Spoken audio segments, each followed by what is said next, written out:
அப்பு 5ஆம் வகுப்பில் படிக்கும் புத்திசாலி மாணவன். எப்போதும் தேர்வில் முதலிடத்தை பிடிப்பான். அதனால் அம்மாவுக்கும் ஆசிரியருக்கும் பெருமை.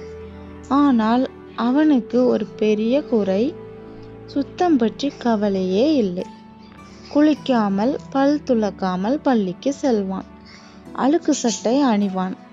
அதனால் வகுப்பில் உள்ள பையன்கள் அவனை அழுக்கு மாமா என்று கிண்டல் செய்வார்கள்.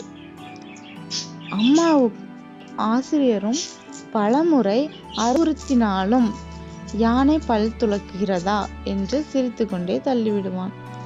அவனுடைய கவனம் முழுவதும் படிப்பில்தான். அரையாண்டு தேர்வு நெருங்கியது. அப்புவும் கடுமையாக படிக்க தொடங்கினான். முதல் மார்க் யாருக்கும்